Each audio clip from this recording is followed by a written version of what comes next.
Okay, so now we're going to be talking about conversions of mass.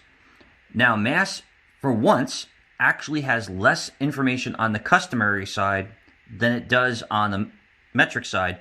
But again, the metric's using the same kilo, hecto, deca, unit, deci, centi, milli. So it's the same pattern. But mass, we actually have a few less. Now, notice how I'm saying mass, not weight. We measure mass.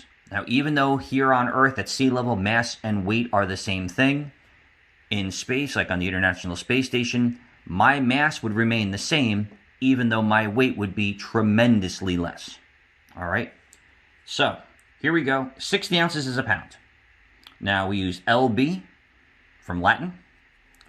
2,000 pounds gives us 1 ton, which we use a capital T. Now, we're going to convert here. We want to do ounces to pounds.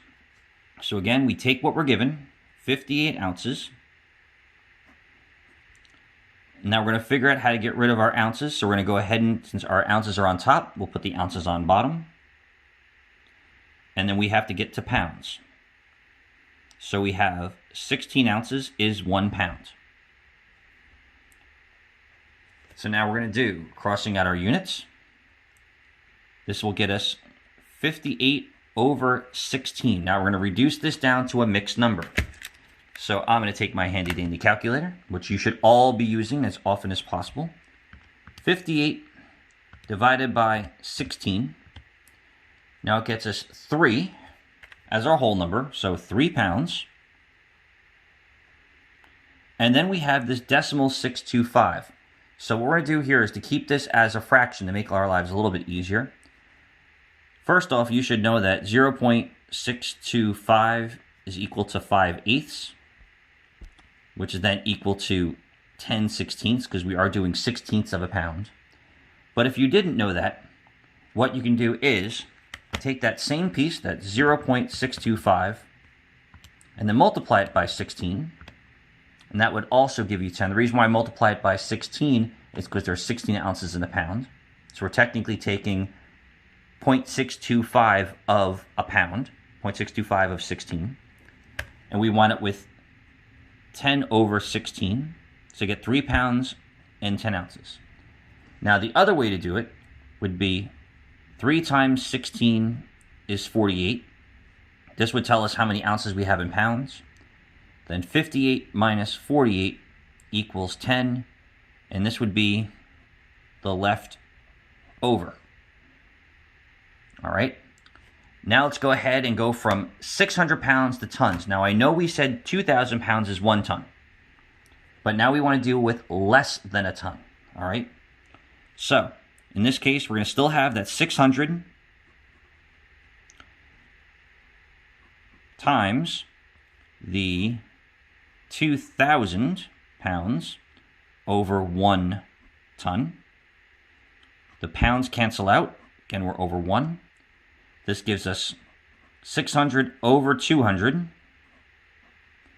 Now we can go ahead and either reduce this down, which great. We can cross out the 2 zeros here, cross out the 2 zeros here.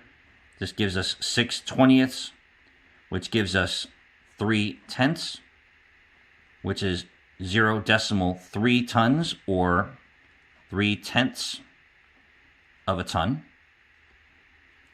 Or we can go ahead and just convert this directly using a calculator.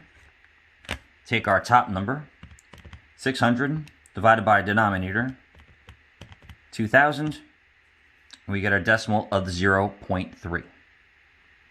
Okay? That's our customary system. Now let's do one more. Let's go ahead and let's say we have 4.5 tons, and we want to make this into pounds. All right, so my buddy has a 4.5 ton truck. How much does it actually weigh? So again, 4.5 times, now since we know there are 2,000 pounds in a ton, 4.5 times 2,000, we can do it this way as well.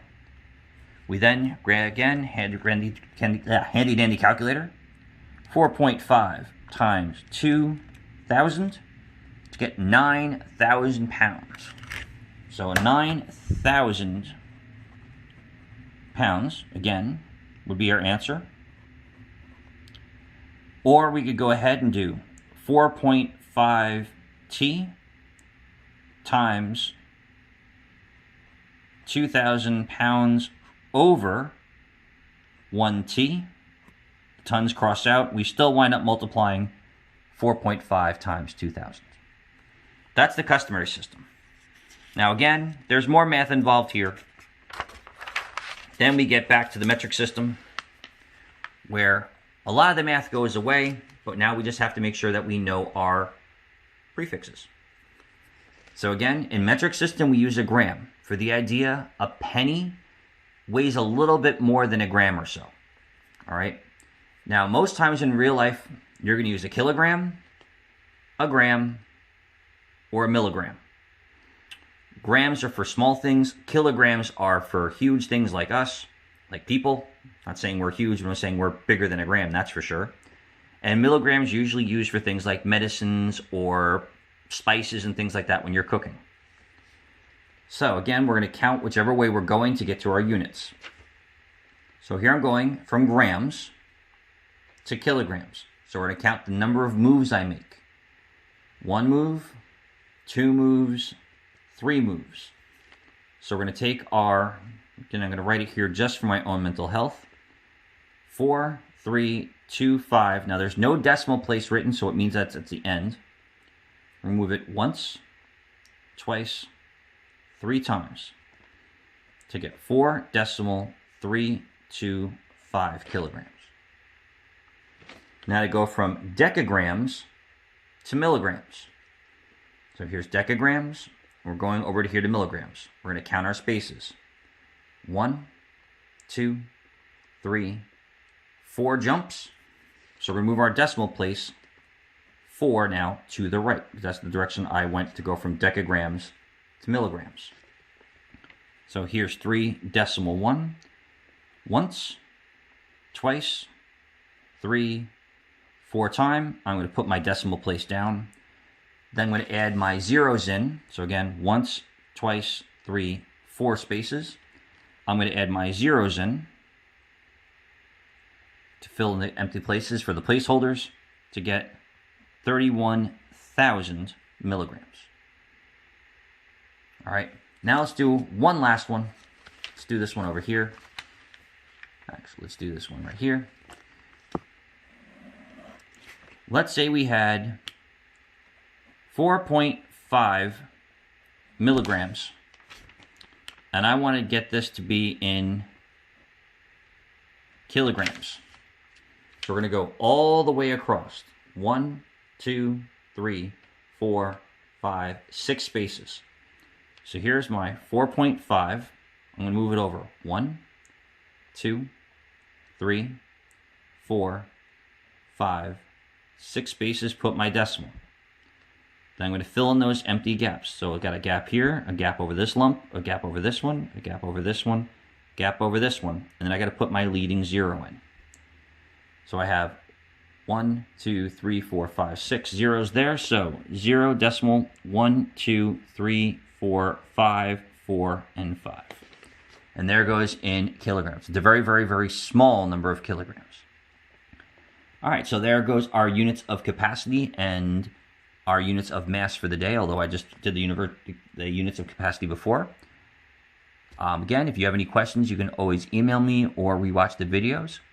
Remember, our homework is due at 8 o'clock the next day. We're not looking for it to be perfect, but we are looking for you to give it your best chance and to come to class the next day with questions. All right, have a great day, everyone, and I'll see you in class tomorrow.